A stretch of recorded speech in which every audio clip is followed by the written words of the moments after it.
one has accepting and other points. Question 3a. State promises of God to David through prophet Nathan.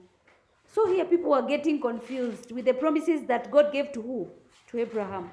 But here I wanted that the promises that God gave to David through prophet Nathan. Number 1, David will be a renowned king. Or people are saying he will be a great king, which I was giving you. But there was nothing about being famous here. Fame went with who? Abraham. God would safeguard Israel from our oppressions during the reign of David. Also, God would shield David from his foes. God would keep David, or rather he would keep David's dynasty strong in rule. God would bury David with his ancestors. David's house would rule forever. And also David and his descendants would receive everlasting blessings. God would punish David's sons when they will destroy, just as the father corrects the what? The son. Some of you are saying that the relationship between God and the David's son will be that one for the father and what? Son. I was giving you that. Also, God would back him up forever. His son Solomon would build the temple of God. And lastly, God would give Israel their own land. Instead of using this language, I was also using the language that was in your notes that we previously revised in Form 1 work. So that tells me you were not conversant with the notes that we were revising still. So you need to make a lot of effort still.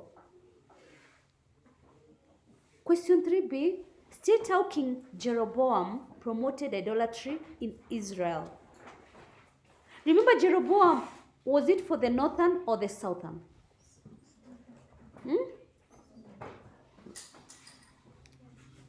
R comes before J, or J comes before R. So Jeroboam was for where? That's how you know. You see, now you're confused totally. If you don't even know that now, J and then R, right?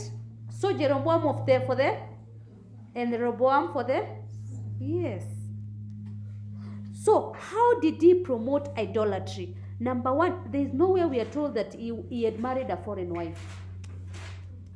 All of you are talking about it. I was shocked. I thought that you were confusing him with Ahab.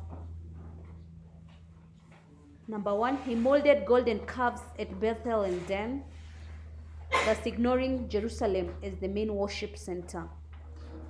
You could also say that he stopped people from going to worship in Jerusalem, which was the center of what? Of worship. He also instituted religious festivals in the month of his choice. He chose non-Levite priests. That is, he got priests from ordinary families to serve, which was wrong because you're supposed to choose priests from the Levites. He also led Israelites into offering sacrifices to the idols.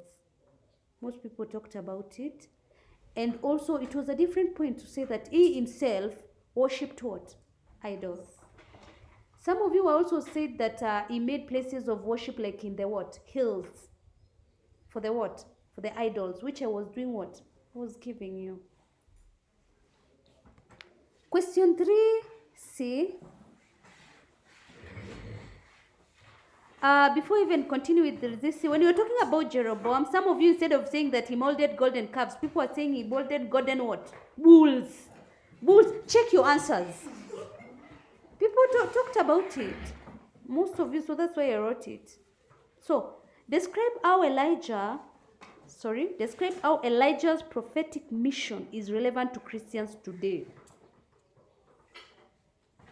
Here you're not supposed to talk about Elijah or God directly. You're supposed to say Christians should do this, yes? Or you say they should do this. People are writing we. Where is we? I told you, you write two things. Christians, that is how you should start. When you ask what you learn as a Christian, Christians should or they should. So number one, Christians should boldly condemn what? Injustice in the society. Just like Elijah. Most of you had written that. Also, Christians should not surrender at all costs, but should pray to God just as Elijah did. That is, they should not surrender to evil at all costs. You're allowed to laugh. I said so, Mary, in the parade. I think I was very clear because you never do a mistake. We continue. They should remain in absolute faith even when faced with challenges.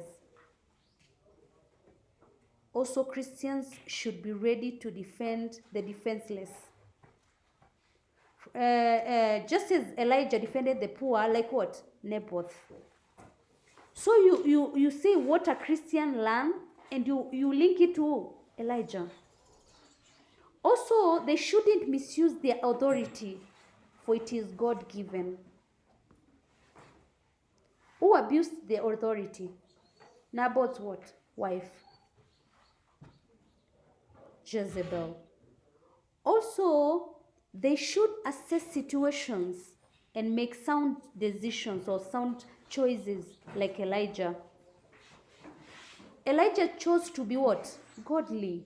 That is a good example there. To remain godly regardless of the idol worship that was going on in what? In Israel. Also, they should live an honest life, free from falsehood, since God is holy. And lastly, they should put their hope in God, since He's the provider. Number one, He provided the what? The fire. And also, you remember when Elijah was in the what? Wilderness. He provided him with what? Food. Question 4a. Identify ways through which God's prophets in the Old Testament delivered their message to the people. I was only accepting the following: through preaching, through symbolic actions, through wonders, through songs, through scribes, storytelling. I also added through writing on the what? Scrolls. Remember here the question is Old Testament. People never saw Old Testament. So they were writing things that are in the New Testament. I was shocked. Question 4b. Describe hypocritical religion in Israel during the life of Amos. Here, remember, you are not told about the whole hypocritical situation in Israel during Amos. Only hypocritical, that is, being hypocritical in religion, only in worship. Because when you're talking about the scales are there in worship. The weighing of the scales are not in the worship. I did not understand. Number one, the people of Israel rebelled against Yahweh in thoughts and deeds. So rebelling against Yahweh. So through worship and during religious ceremonies, which was superficial. Also, their tithe to God was stolen.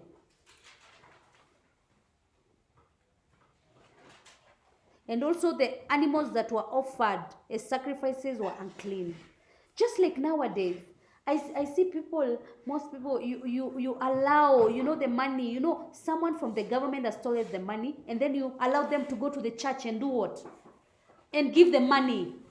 That's how nowadays I don't even understand. This person you know very well. You allow them to your church to go give what? What do you normally say?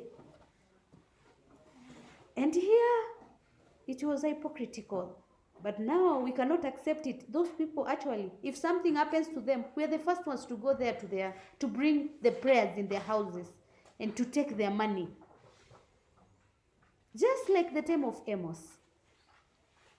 They swam in social injustices. That is here where I was accepting oppression of the poor. They were oppressing the poor, simultaneously worshipping who? God. Also, they promoted idolatry worship. They defiled the altar of God.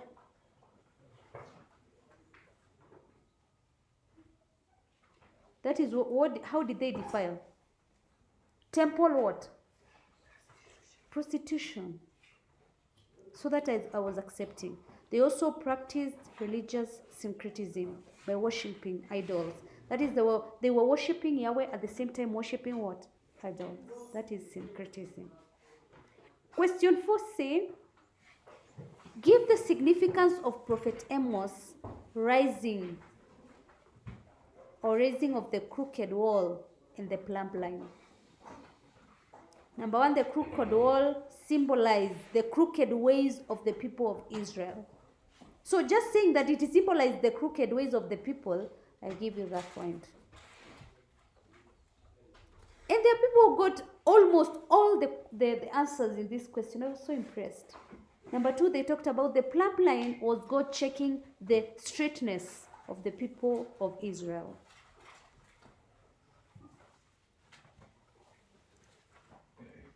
People of Israel were built using a plumb line. That is, they were God-chosen ones. That is point number 3. So they were built using a plumb line. That is, they were God-chosen ones.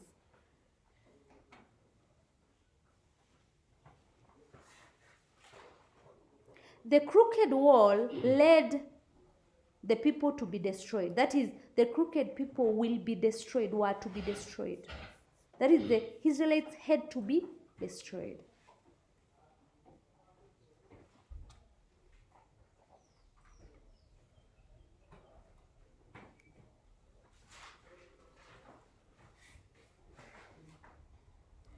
And also, Amos kept quiet, for the people were too sinful and they could not be corrected.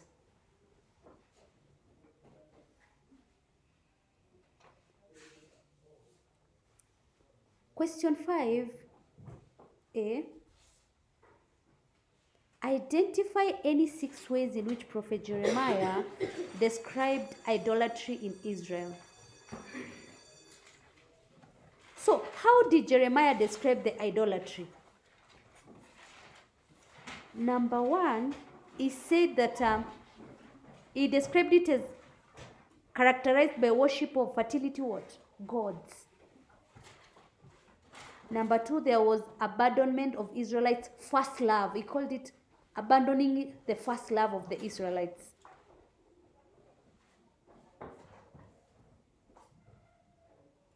And that he wanted them to remain faithful to God.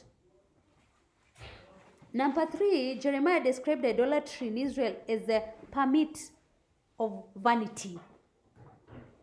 There's someone who was writing these points so correctly. Everything the way it is written. I was so impressed. The Israelites had come to worship less. That is, permit of vanity is the Israelites had come to worship less. Also, he called it a defilement of the Holy Land.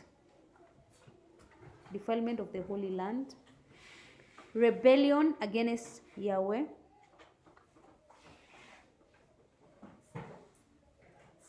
Moral corruption that led to human sacrifices.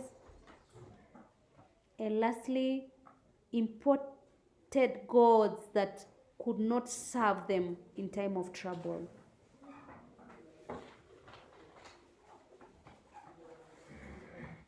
Kindly let us reach there.